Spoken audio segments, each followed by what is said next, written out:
All right. So, Shane, you and I have both been in this business a long time, and you put out on Blue Sky the other day that in 25 years of national security reporting, you've never seen anything like this. Um, I got to say, I've been at it a little longer than you have, and I've never seen anything like this. So, just to get us up to speed, what is Houthi PC small group?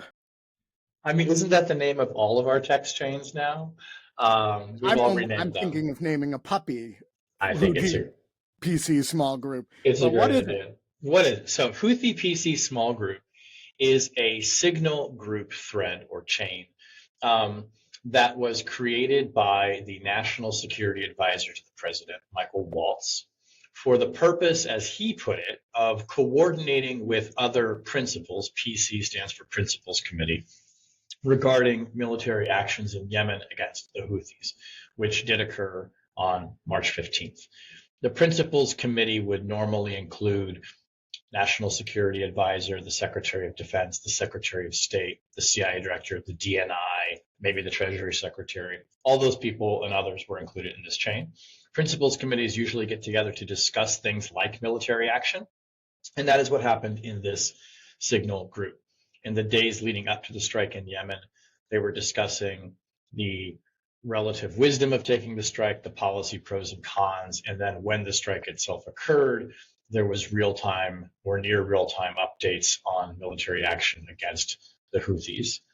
So PC Small Group was essentially the place where these folks could stay in touch, particularly, it seems, considering it was a weekend and presumably people were not at their place of work, the Pentagon, CIA headquarters, etc. All right. So, most of us, when we are planning something with a group of people, we set up a a Facebook Messenger group or a WhatsApp group or an iMessage group. And if we want to be secure, we use a Signal group.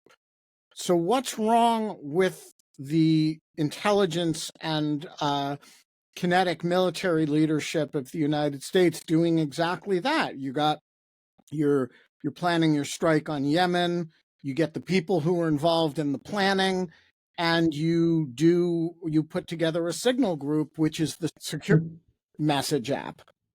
So the problem with it is, and you're quite right to say Signal is, it's pretty secure. It provides good end-to-end encryption. The problem with it is, number one, Signal is not approved for the transmission of classified government information. That is not to say that U.S. officials don't use Signal. They do. But based on my reporting and based on even some comments that the CIA director made today in testimony, it's not a place where you would conduct classified information about military operations. Now, there appears to be some gray area that the CIA director and the DNI were testing this morning when they were trying to portray this as totally normal. But people I've spoken to in the past several days have said you would never and should never put sensitive or classified or kinetic information into Signal. It's simply not approved for that.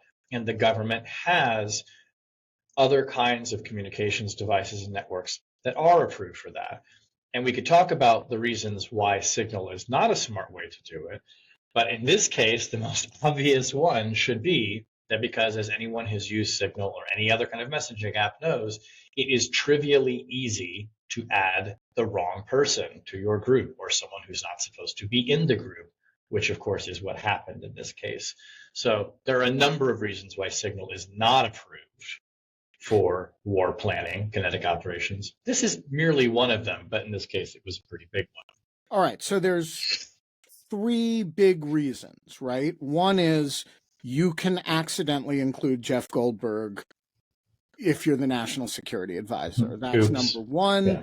It's not hermetically sealed from the non-classified world. Correct. So anybody who's on Signal, if you know how to reach out to them and get them, you can add them in. The second is because the device itself is not secure. That's right. And people think, okay, the Signal app is very secure, but if it's running on a compromised machine, it's only as secure as the machine is. That's right. And then the third is it's portable. You can say, take it to Russia, as one member of this group did, or take it abroad like the DNI did, and everything is less secure when you're in an unsecured environment. Is that the basic gist of it? Yeah, that's right. And you know, and I guess to just kind of to amplify maybe points 2 and 3, because I think we all understand how point 1 is sort of at the center of this story. They added the wrong person, namely my boss. To point 2, we know that the electronic devices, and I think we would presume that the personal or work mobile devices of the senior leadership of the United States government are primary or certainly high-level targets for foreign intelligence services. We know from recent breaches like the Salt Typhoon event, where it appears that Chinese actors deeply penetrated the telecommunications system, that our hardware itself is not maybe as secure as we thought it was. We know there are such things, and I know this because I've reported on it, as malware exploits that can be loaded onto a phone, sometimes without even the person having to take any action, so-called zero-click or no-click 0 days. And that all of these people's devices in this chain should be considered to be primary targets for intelligence agencies. So if there is somebody sitting on the phone, you know, at the MSS in Beijing, reading all the text messages that are coming in and out on Signal, the encryption does you no good. In the same way, and this goes to point number 3, that if you lost the phone, if you dropped it at the grocery store, right? If somebody was on the train looking over your shoulder and could see the messages that you're typing, then you have no protection there either. And it's worth just kind of noting that these kinds of conversations usually occur inside SCIFs, right? Sensitive facilities for discussing sensitive information. And just for those of you who've never been in a SCIF is a sealed environment that has both protections against transmissions out. So if you have a radio, and a phone is a radio, it will not transmit outside of the SCIF. The walls will physically block it. But it also has all kinds of protections directed inward to notice things like cell phones.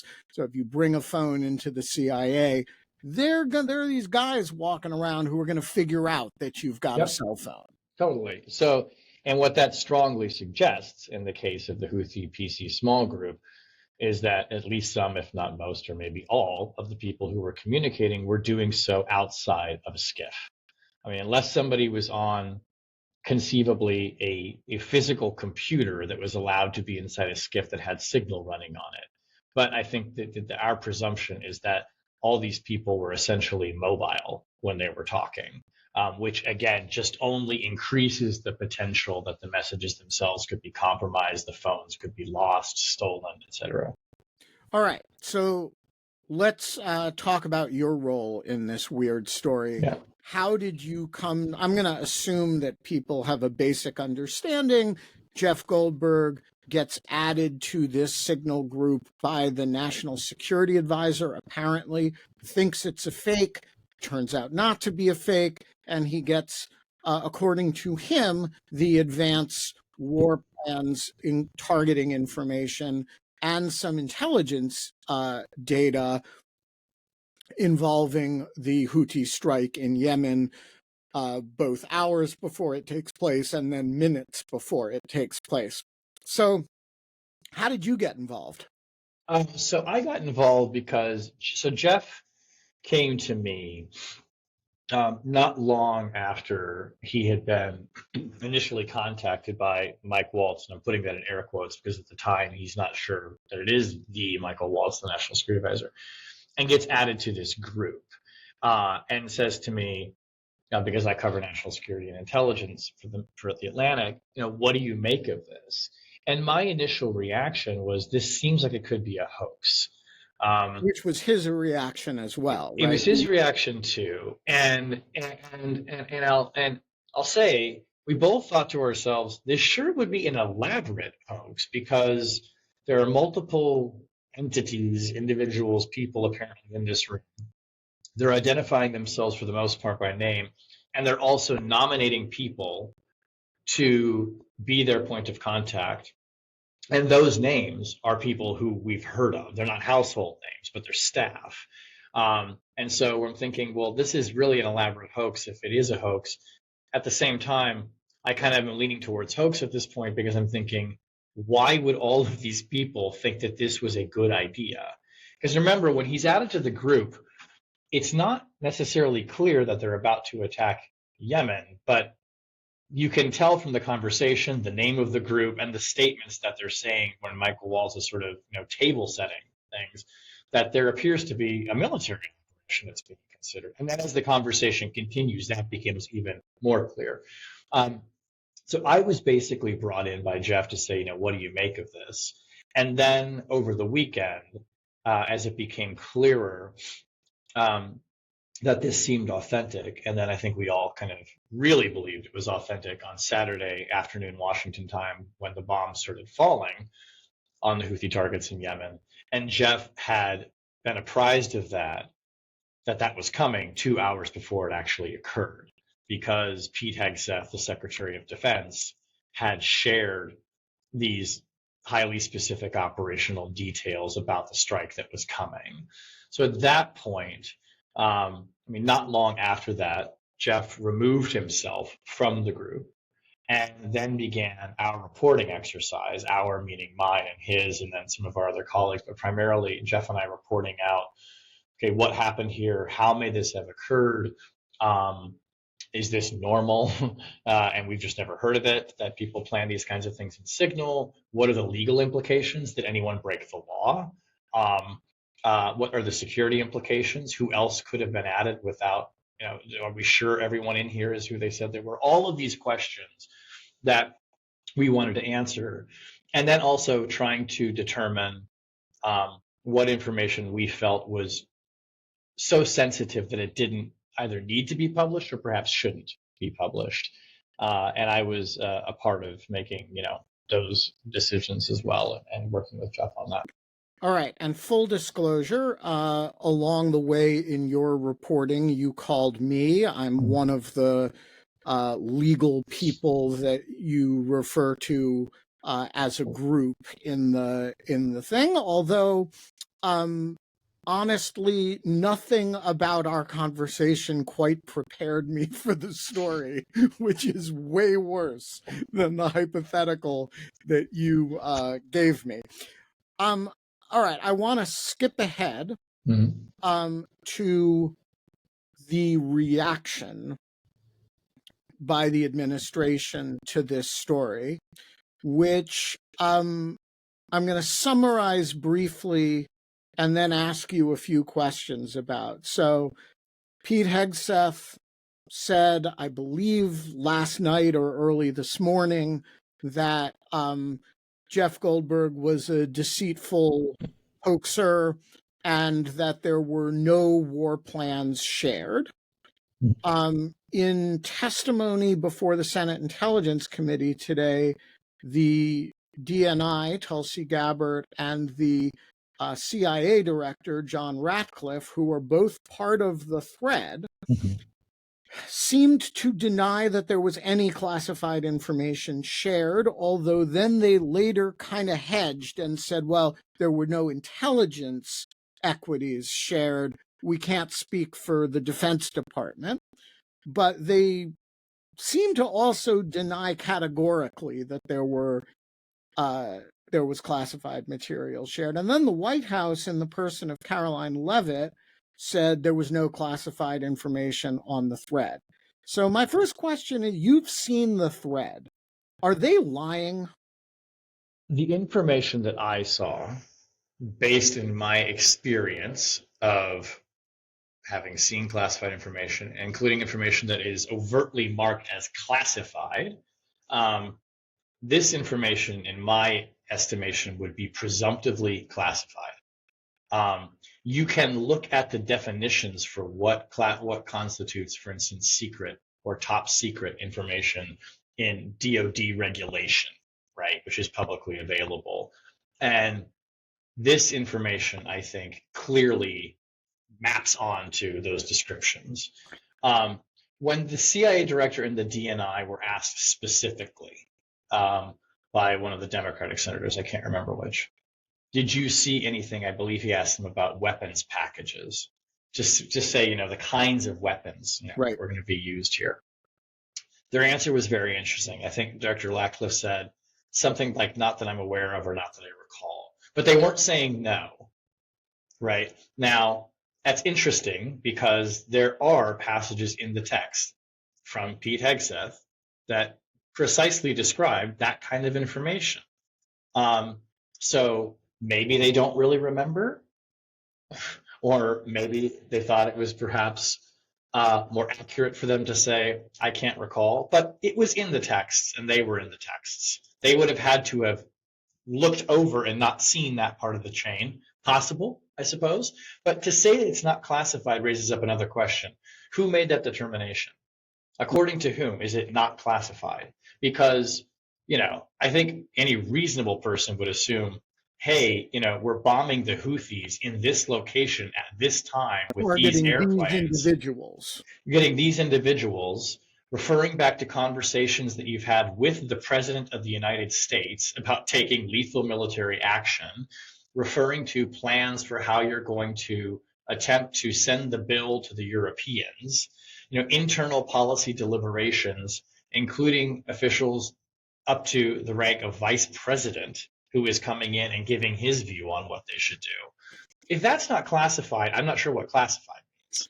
Right, but I assume it's not marked classified. It's not marked classified. Documents. It's a text. It's text. It's conversation, right?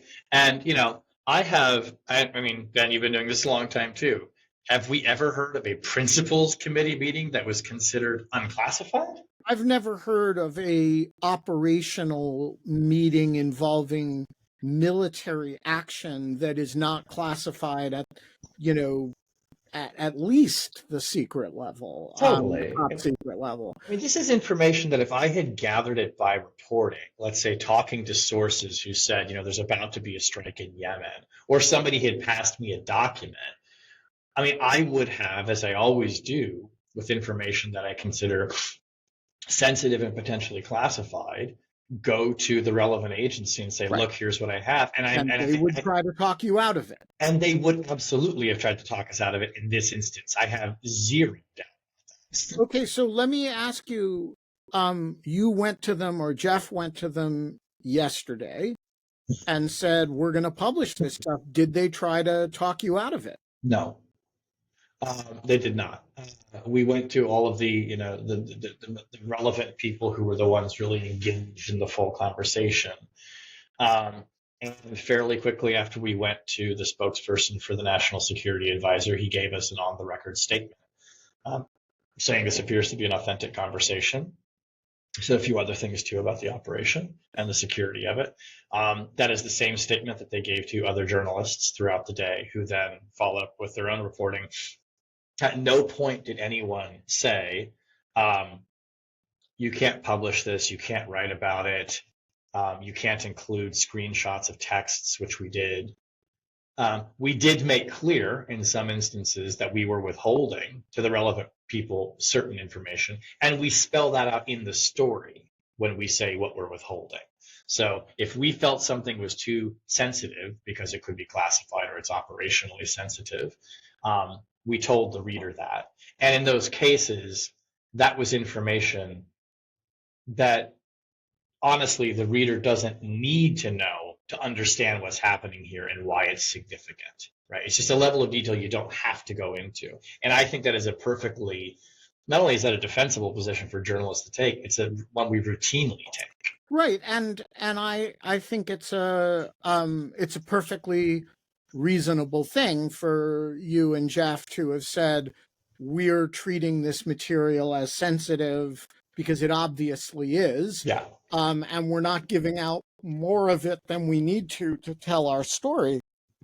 But okay, so there's an intervening event since you published the story, which is that the DNI and the CIA director are both under oath, and both say there's no classified material in here. And then maybe they hedge, but maybe they don't, depending on how you read it. And the Defense Department, in the person of the secretary, says there's no discussion of war plans, and which is a flat contradiction of the story. Yeah. And the president, through his spokesman, says there's no classified information. So I have never seen a situation before in which the entire intelligence apparatus says, nothing to see here, it's not sensitive, it's fine for us to be discussing it with a journalist, even if by accident, and the journalist takes the position, whoa, we got some sensitive material here. There are some real national security equities that these buffoons over here ought to be taking more seriously. And so my read is you guys have the administration's permission at this point to publish the entire set of text exchanges, or at least their clear statement that there's nothing classified in them and no war plans. So what are you going to do? Are you going to make them public? Well, I'm not going to get ahead of the reporting then. I do think I share, your sort of bewilderment, maybe. I have never seen this situation before. No, I haven't either, where essentially, it appears to me that what the administration is trying to do, particularly Secretary Hegseth in disparaging my colleague, is trying to make it look like we are portraying this as something more serious than it is. That we're out there saying, oh, it's classified, it's really sensitive, we have to withhold it from you. And they appear to be saying, oh, that's not true at all. Now, of course, they're, I believe, saying that because they want to absolve themselves of any, accusations that they behaved inappropriately or potentially any, legal vulnerabilities. I mean, if this is actually national defense information, then there are espionage, implications of it. Now, I'm not saying I think that anyone's going to get prosecuted under the Espionage Act, and certainly not in this administration. They're not going to prosecute any of their colleagues. But, it is notable that they've come out and said this as a way to try and, I think, deflect from the actual use of the app in the first place. And Director Ratcliffe really went out of his way this morning in testimony, in a fairly heated exchange with Senator Warner, the vice chair of the Senate Intel Committee, to talk about, no, Signal's fine. I mean, we're allowed to use it at senior levels. I have it installed on my computer, he said, after he became CIA director. Which, side note, do you mean it's on your actual computer in your office at Langley? And if that's the case, do you also have Signal running on a phone? Because anyone who uses Signal generally knows that you need to not have it running in two places at once. Not a great best practice. Really dangerous, actually. So, it just created all these questions. But the upshot of it was that Director Ratcliffe, it seemed to me, was trying to say, this is not an issue. We do this. We're allowed. There was nothing too sensitive on here. There was nothing classified. Director Gabbard was a little more measured, and at first didn't even admit that she was in the room, which was very odd to me because Director Ratcliffe was happy to admit he was in the room. I mean, they're sitting right next to each other at the table. Right. It was a very strange optic, I must say. But it is just a very weird position, right, where they're now saying this. And look, I think that we continue to have a responsibility, an obligation, ethically, to be responsible with this information and how we handle it. And I think we are looking very closely at what these officials had to say today and moving forward with our reporting. So Jeff was on the Bulwark podcast this morning and made clear that you guys were thinking about what to do next. But he also said, and I think this is a quote, when when asked, hey, they say there's nothing classified, nothing sensitive here, he said, they're wrong. And I'm curious whether I totally understand the sensitivity of you're all seeing this before the operation happened, but how much of that sensitivity survives the operation itself? Now, the bombs have landed, they've taken out whatever targets they're taken out. Obviously the airmen aren't in hostile airspace now. So what is the residual sensitivity realistically of some of this, of the most sensitive of this material? I think if you were sort of going on a scale of 1 to 10, with 10 being the most sensitive and 1 being the least, when the information about the raid that was about to occur was coming across in the signal group, I would consider that like a level 10 sensitivity. An unscrupulous person could have taken that information and tweeted it, while planes were in the air, and the Houthis could have taken more defensive measures. I mean, you absolutely conceivably are risking people's lives if you push that information out. As soon as the operation's over, I think the sensitivity of that information drops considerably.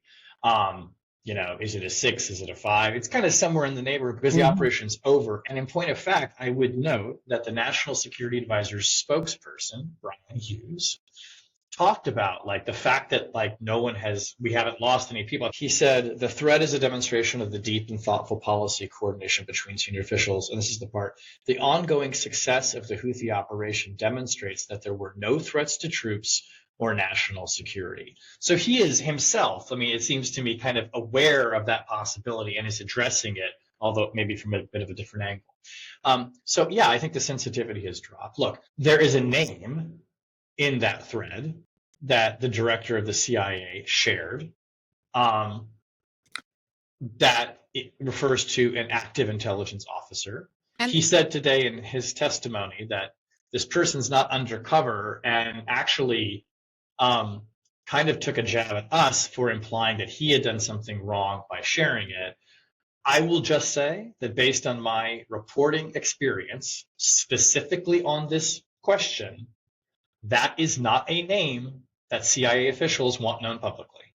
And the director is now trying to make it sound like it's really not a big problem. I suppose it's not a problem if you're only sharing that in a room with other people in the national security circle. If you said that room out loud in the situation room, it's not a problem. If you're in a government, it's not a problem. When you're in a room where there's a journalist outside, it's potentially a problem. It's not good practice. If you went to, so Jeff referred to this person using female pronouns, so I will do the same in his Bulwark interview. If you referred to this person by name in an Atlantic article and called the CIA press office and said, hey, we're going to name her, you have a problem with that, they wouldn't say, no problem. They would today, but they would ask you not, they would ask us not to publish that. And would they take the position that the name is classified, or just that it's a protected? There's a specific statute, the Intelligence Agents or Officers Identification Act, that protects this stuff, right? I think they would take the position. I don't know whether they would say it's quote unquote classified. I think they would take the position that it's sensitive and we don't want the identity known.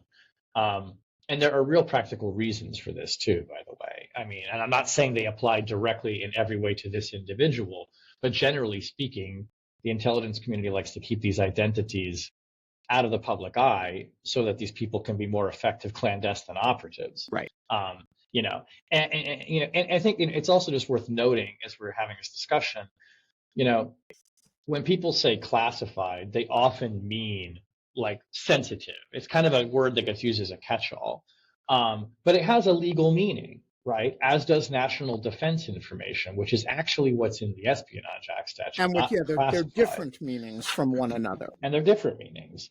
What I'm saying and what we're saying is that this information that was in these threads is unquestionably sensitive. There is just no. It's operationally sensitive. It's talking about kinetic military operations. And it seems to me that when people get into this discussion, as they were today in testimony, well, it wasn't classified. Like, you're really getting into a very No, Jesuitical kind of I'm argument that sorry. is really veering from the point here.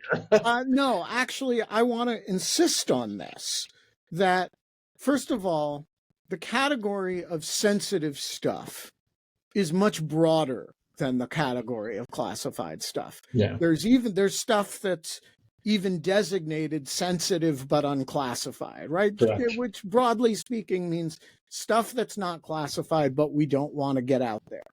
But the prototypical, there's kind of two prototypes of highly classified information, defined as information that the original classifying authority believes would, if released, do damage at one level or another to the foreign policy or interests of the United States. One is intelligence sources and methods, right? That maybe doesn't apply here.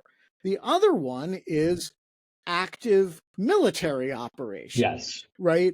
And plans, projected targets, right? This is the definition of classified material. And for senior intelligence officers to be sitting up there in front of the committee and pretending that there's some doubt about this, much less that it's obvious that there was not. I mean, it strikes me as completely shocking. And the senator who really brought this out was John Ossoff, who really grilled Mr. Ratcliffe about this. Are you talking? You're talking about, the payloads of delivery of munitions before an operation, right? That's like, this is the textbook definition of classified stuff in the defense sector. All right, so let's talk about Kash Patel, who once again got away without like a lot of pressure, but he was asked, are you investigating this? And he said, I don't know, basically. No updates. I just got briefed. Yeah, just got briefed last night. How do you understand the FBI's posture in this right now?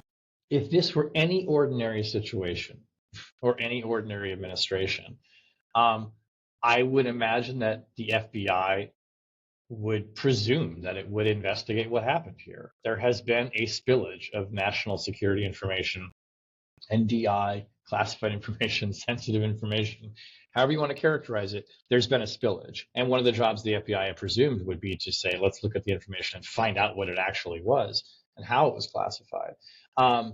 That's just, I mean, like, we wrote this in the story. This is a very strange leak, but it's a leak. I mean, they released information to a journalist. They didn't know they were doing it, but they did do it.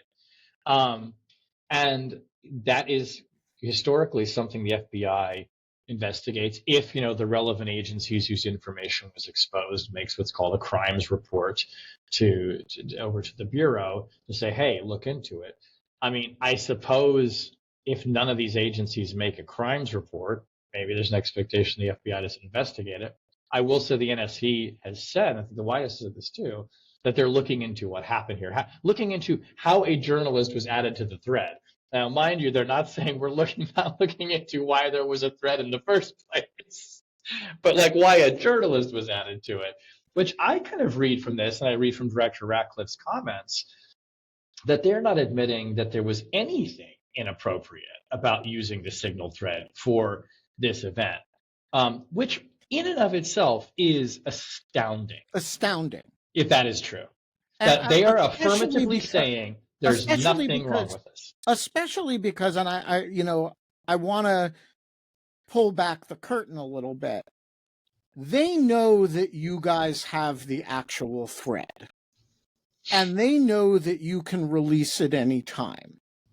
And they know that if and when that happens, if and when short of that, you release it to the Intelligence Committee, they will have to answer for what's in the thread.